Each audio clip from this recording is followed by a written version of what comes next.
record this so that we're recording now. There's Greg, there's Karen. Todd, where did you go, man? I went to this place called Kirkwood Ranch, and it's an old settler's place on the Snake River in Hells Canyon, Idaho.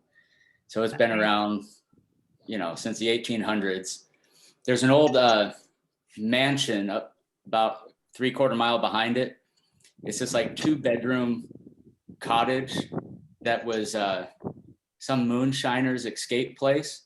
But it's called a mansion because it's built on a cement slab, has 2 porches that are covered on both ends of the house, and it's all plastered and insulated inside.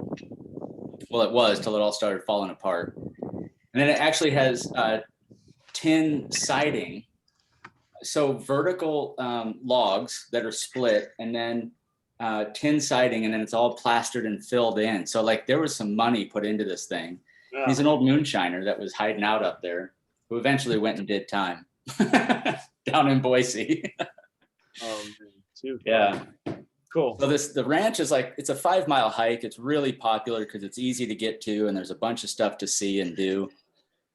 And I got to merge some communities on the hike. Take my own mentee out, mentor with Free to Succeed. So she's a mentor with people who come back from prison. Yeah. And she's got a recovery group that she's developing. I'm gonna ask you to pause there because we need to get going here. We got a lot of folks in here. So let's reconnect after that later, dude. For sure. Cool, awesome. Greg, Tom, Myra, Trevor, Peter, Karen, Maria. How's it going? Not you, Maria, the other Maria. Oh, another Maria. Yeah, cool. Let me just make sure. Yeah, we're recording. Cool. Let me close my window here so you don't hear the airplanes going by. Awesome. Well, welcome everyone. We're so excited to have you here with us today for a quick little information session on our upcoming small group journey to the Camino de Santiago with our friend, mentor, colleague, and all around amazing person, Dr. Maria Baltazzi. My name is Michael Bennett, co-founder of ExplorerX. For those of you that are familiar with us and we've gotten to know each other, welcome back. For those of you that are new, don't know much about ExplorerX, would definitely invite you to cruise on over to our website. You can learn more about who we are, what we do, and what makes traveling with us so special. Today, as I mentioned, we're thrilled to be able to share this time with you and to talk about our upcoming small group journey to the Camino de Santiago. The dates are September 19th to the 29th, so just coming up in just over 4 months. And we've got Maria Baltazzi, who is our trip leader and travel coach for this program. Maria is a world traveler, a 7-continent long distance walker, Maria, sorry, an Emmy-winning television show producer, and along with all of that, teaches mindfulness, meditation, and retreat leader. So Maria is spectacular, wonderful, and will certainly be sure to guide you on an incredible and life-changing experience on the Camino. So Maria, welcome. How are you? Oh, great. Thanks. And thank you for having me. I'm excited to be here. Yeah. So tell everyone, I know who you are, but tell everyone here a little bit more about yourself. Well, I think my love of travel has always been, it's always been there. It's in my DNA. And I'm going to just switch the view. Okay. And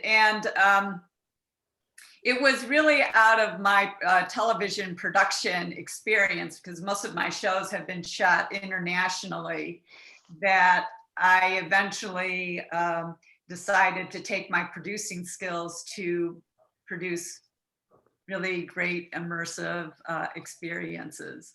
So that's the transition from producing television to trips, and where the mindfulness and the happiness, well-being piece of it comes, dealing with the stress of being in the television world as a way to center myself, I started to go on my own spiritual journey.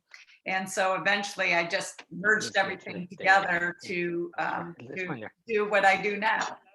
So that's a little bit about my background. And I've done the Camino. This will be the third time that I'm doing the Camino. And it is such a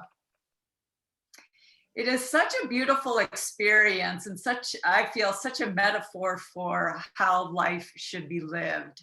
And we can get into that a little bit more, but I know, Michael, you have some other questions, but that's kind of me in a Well, no, I was just gonna, I mean, my next sort of question was just gonna be, you've done this twice, as you said, this will be your third time. What keeps you coming back? What makes this so special for you?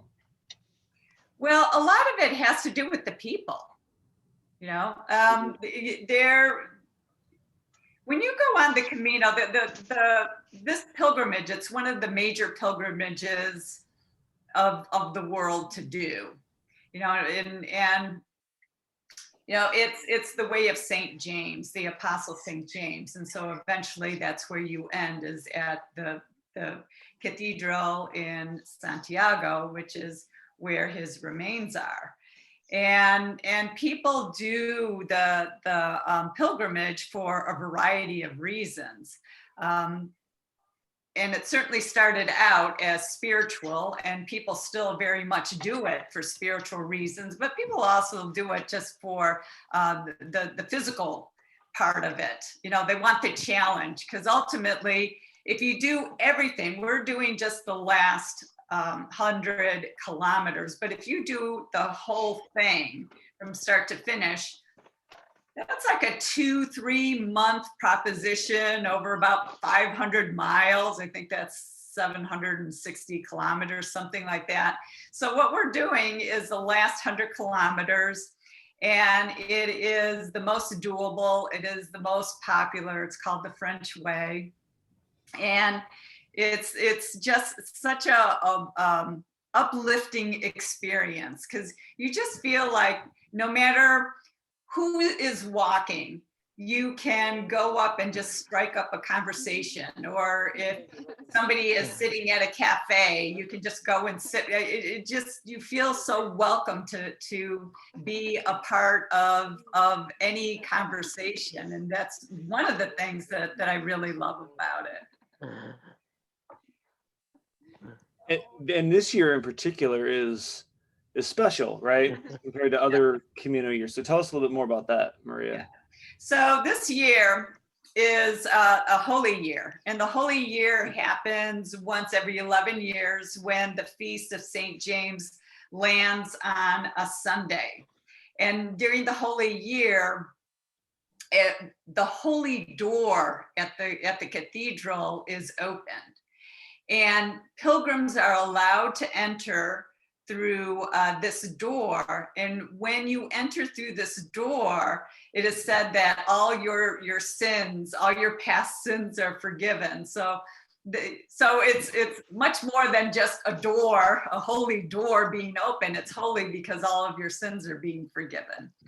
So it will be, even though we've had the year we've had, it will be a very busy time along the Camino. And the time of year that we go is really not as crowded, and the weather is still lovely. And to me, I've done the trip both times in September, and you feel like there's just enough people for atmosphere. You know, it's not too crowded. And I actually have some Maria, slides. before you just to share, I want to just point out that's a good point. This group is intentionally kept very small. So in addition to Maria, there's only 8 other people that will be traveling together with you on this journey. So it's meant to be small so that we can have, or you can have, these conversations, right? And you can have this sort of warmth and intimacy that is so important on this kind of journey. Yeah, Trevor, you may want to close your mic because you're coming up. I got them. Yeah. So I've got a few slides to show just to give you a quick flavor of what it's like to be on the Camino. And they called the Camino the way, meaning the way of St. James.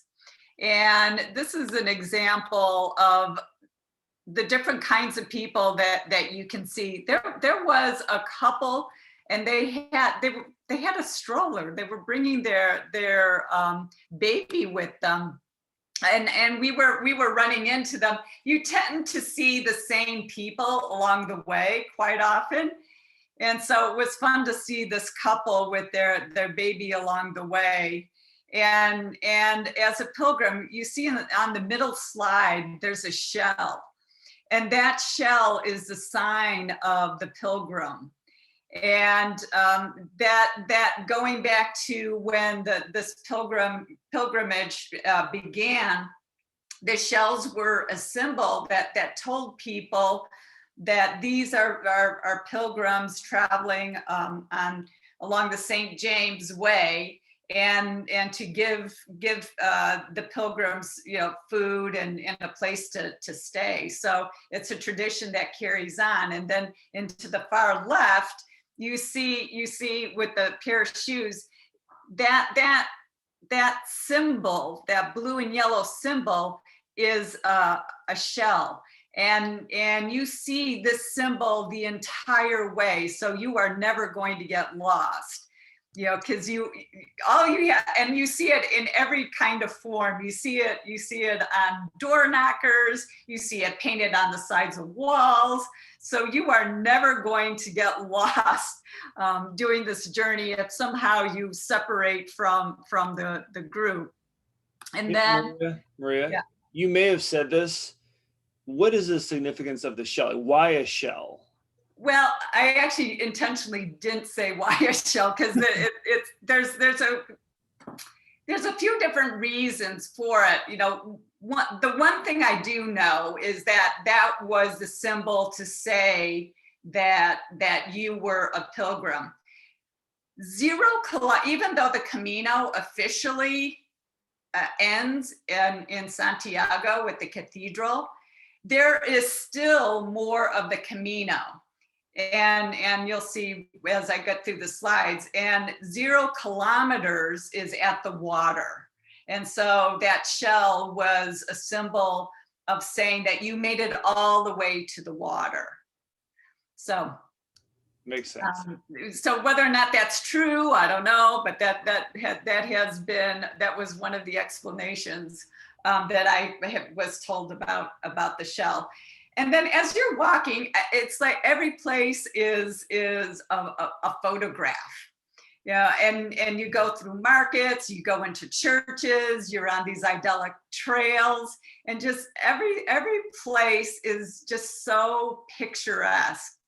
And then, let's see, and then people along the way, they will we'll see what it's like this year, but people who actually live along the Camino, they will open up their homes. And this table of food and the drinks, that is just an offering to the pilgrims. If you want to leave some money, you can. It's not expected. It's just there as an homage to the pilgrims that are traveling. And it's just carrying on that tradition of when you are walking the way and carrying your shell, that the people living along the way were offering food and shelter to the pilgrims. So it's a holdover of that. So to see a table like that, like what this picture is not unusual. And then you have these little rest stops that are so adorable. This is just a little stand, and they have it's homemade food and fresh fruits, and they make their own raspberry liqueur, which is what you're seeing on the left-hand screen.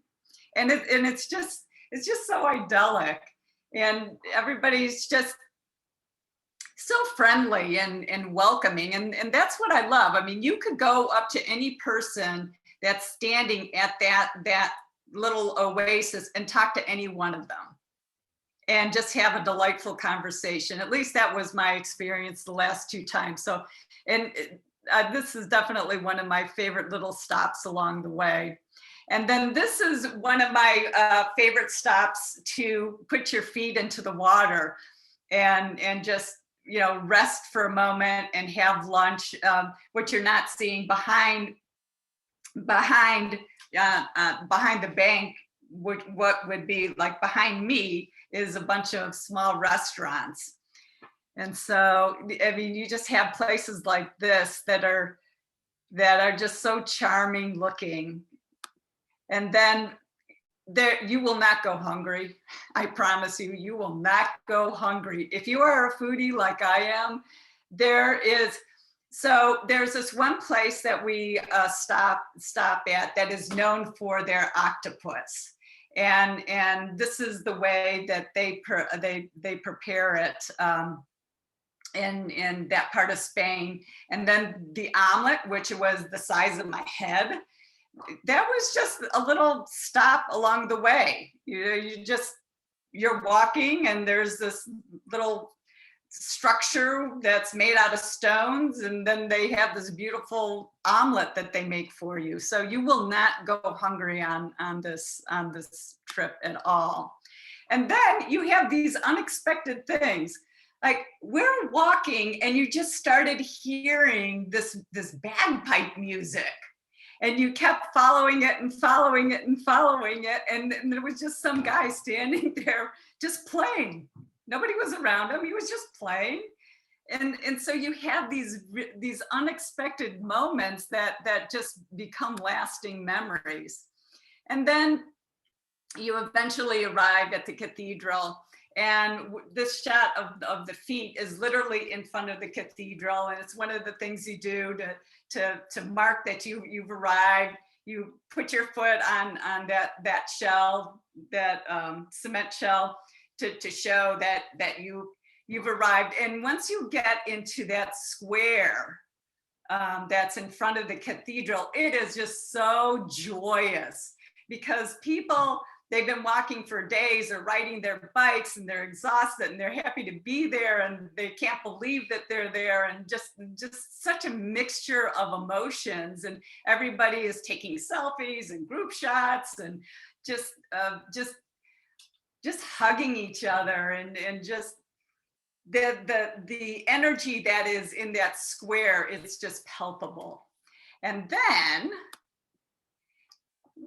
after we recuperate and have fun and have a really good meal and spend the night actually right across from the cathedral, the next day we go to the water. We go to 0 kilometers.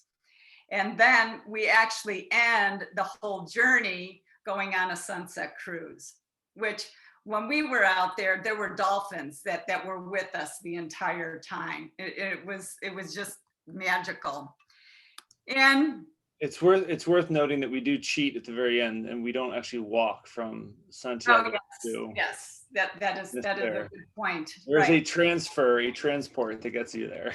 Yeah, once you get to the cathedral, you're done walking. You're done walking, and you get to now just rest and take pictures and just take in the moment and go check out the old city. And we spend 2 nights in Santiago. So it is one of those journeys that I can truly do every year, because it is so uplifting. I mean, you feel so much lighter at the end of this journey. And there are several churches along the way, and it depends on your spirituality, you know, how if you're Christian, not Christian, you can make of it what you will. You know, it's going into the churches are not mandatory. Going to mass is not mandatory, but it is a very real part of the experience. And going into the cathedral at the end and touching the tomb and going to the pilgrims mass, there is a mass that is specifically for the pilgrims at the cathedral. That is very moving to attend. And then there are beautiful small churches all along the way. And what I like to do in terms of that spiritual journey, so the through line that I like to keep throughout the day is I like to bless the beginning of our day, because you don't know what's going to happen. You're traveling. You know, you're walking, you're meeting people you don't know.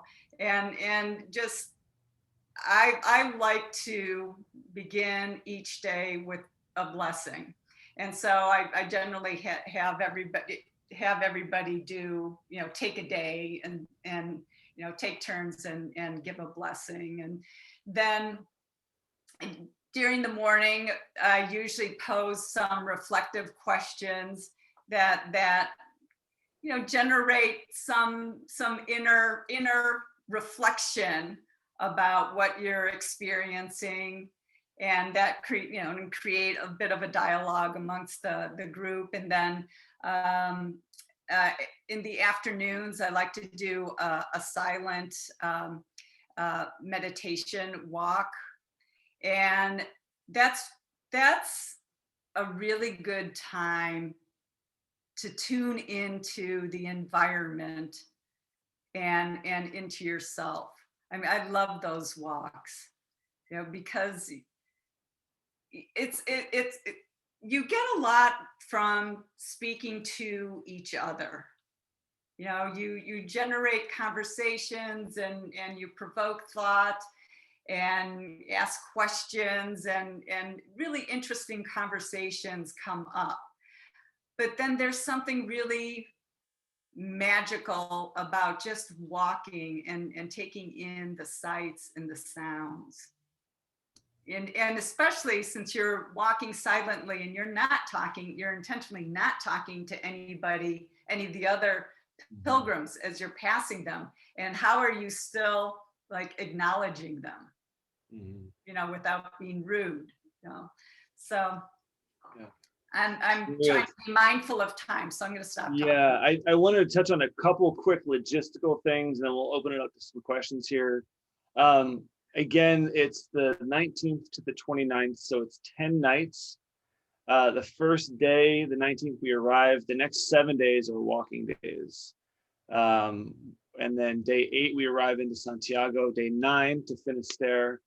Day 10 is a free day back in Santiago. Day 11, everyone departs. It's about 100, just over 100 kilometers in total, which comes out to just about 60 miles. So we're looking at, on average, about, what's the math on that? 9 miles per day, about 15 kilometers per day on average, walking. And what else, Maria? Shared accommodations, right? So it's a small group. Everyone's there to share an accommodation. So if you're traveling with someone, great, no problem. If you're traveling solo, you can expect to be paired up with somebody of the same sex. If we get a mismatched number there, Maria will have to figure that out, and Amanda will have to figure that out if we have men and women, and see who's comfortable with what. And pre and post sessions, part of the inner journey that we believe so deeply in at ExploreX, this process of learning and growth and transformation and change through travel. You know, Maria, you touched on some of the stuff that you do, the daily prayer and the meditations and the questions and the quiet walks in the afternoon. We also do a series of pre-departure meetings with the group, just one to facilitate bonding and get people to know each other and all of that. But Maria will also lead some discussions, and we'll share a bunch of resources to help people prepare for this inner journey that they're about to go on. we'll also, of course, in that pre-departure stuff, talk about packing lists and things to help you prepare for, the outer journey of travel. And then there'll be a post-trip group conversation about 2 weeks. Amanda, is that 2 weeks or so? 10 days after the trip, to kind of get everyone back together and touch base and see how everyone's doing and see how we can continue to support each other in the ongoing process of learning, growth, integration, change, transformation that will inevitably happen as a result of this trip. Maria or Amanda, anything else that we need to share before we open it up to questions? I just want to say that this is a journey that is an opportunity to refine, retune where you are in life. It's that kind of journey. Yeah, appreciate that, Maria. One thing I did forget to mention is, and we have 4 people already signed up for this trip. So as of now, there are only 4 seats available remaining. All 4 signed up this week. So it's been exciting and fun for us. One thing that came up was we have a few of the folks that have signed up asked about physical preparation for this journey ahead, and saying, hey, I do my walks and I do some stuff every day, but I don't feel like I'm in the shape that I need to be in to be able to do this. Now, Maria, I know you said you don't really necessarily need to be in any kind of particular outstanding shape to do this, but I did want to quickly introduce Becky Rupp, who's one of our health and wellness coaches, who's on this call as well. And Becky's expertise is in helping people prepare for their travels by getting them, taking them through a fitness program to get them into the shape that they want and need to be in for the trip ahead. So that would be an additional cost to the trip itself. But if somebody is worried about, they want to go, if you want to go, but you're concerned about your fitness level, we have Becky, who would be more than happy to kind of guide you through that personal one-on-one journey to getting yourself ready physically for the trip. Yeah, and if someone has more questions about the physicality, I'm happy to answer that too. Cool. Questions from anyone?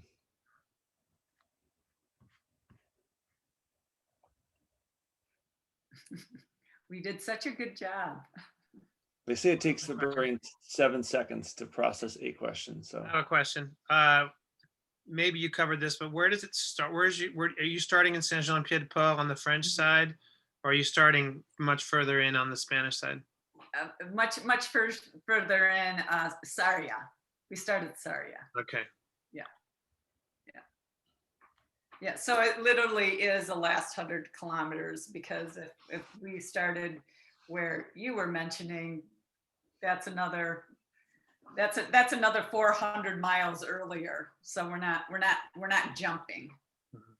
which you can do. Well, you can can just head out now. And I think if you get there now, you can probably meet Maria there in 4 months. It's not that far.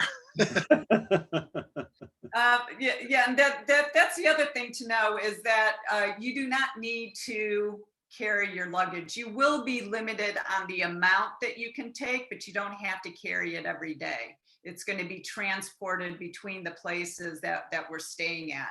So you'll just need your day pack. So whatever, camera, munchies, just for the day.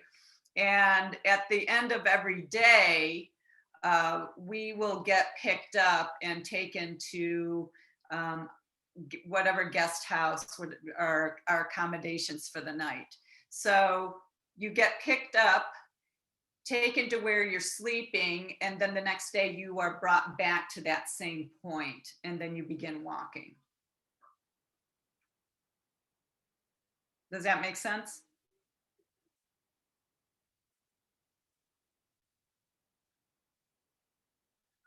Trevor's asking about the cancellation policy. That's you, Michael.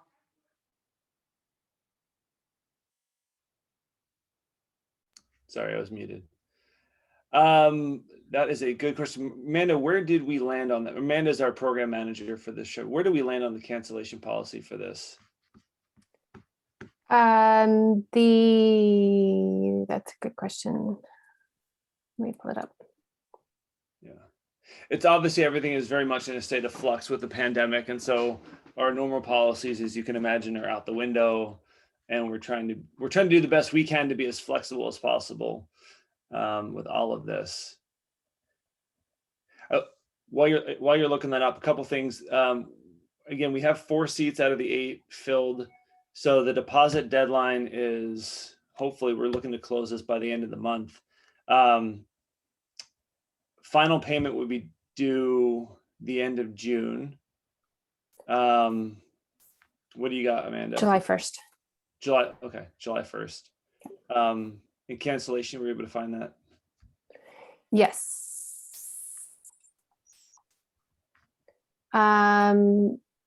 A 500 per person deposit is non-refundable. Did you? Yeah. And then at 90 days to 61 days, it's 50% of the trip price, and 60 days or fewer, it's 100%. Yeah. Now, if we have to cancel the trip, or if the situation in Spain changes such that this trip is not possible, then we will. If we have to cancel the trip, we'll refund everything that we can. Of course, if Spain is closed and things worsen over there over the coming months, we'll have the option of giving you a refund or giving you a credit for a future trip. Hopefully we'll be able to do this soon. But as of now, we feel really good about this trip being able to go in September. Obviously, we're monitoring everything really, really closely on a daily basis about what the situation is with COVID and travel restrictions and entry requirements and all that. But for now, we feel good. Plus, we're opening it up anyways. I mean, you're seeing it in the press that Sure, that part of the world is sure. open. But again, more than ever, it's always important at this point to stay really, really flexible and just understand. We've got our finger on the pulse of what's happening over there, and we're going to make a decision that's best for our travelers and for the safety of those on the ground too. And so does Fred behind you. Yeah, he's a sleepy little pup. So cool. Any other questions before we sign off here? If you are interested in learning more, to get more of the specifics, or to download the full detailed itinerary, all of that can be found, or the link to download the itinerary can be found on our website. So explorer-x.com. Thank you, Amanda, or Curran. Thank you, Curran, for posting that. The link is the direct link to the trip is in the chat. If you lose that, explorer-x.com, go to small group journeys, and you'll see the Camino listed there. Of course, if you have any questions, you can also email us hello@explorer-x.com, and that'll get to Amanda and myself, and then we'll be sure to get back to you as soon as possible. So Maria, thank you for sharing your wisdom and your experiences with us. Thank you. And it was Cool. nice speaking with everyone. Yeah, cool. All right, everyone, have a great rest of your day. Hope to hear from some of you soon. And yeah, Greg, I'll talk to you later. All right, guys. Thank you. Goodbye. Bye. Thank you.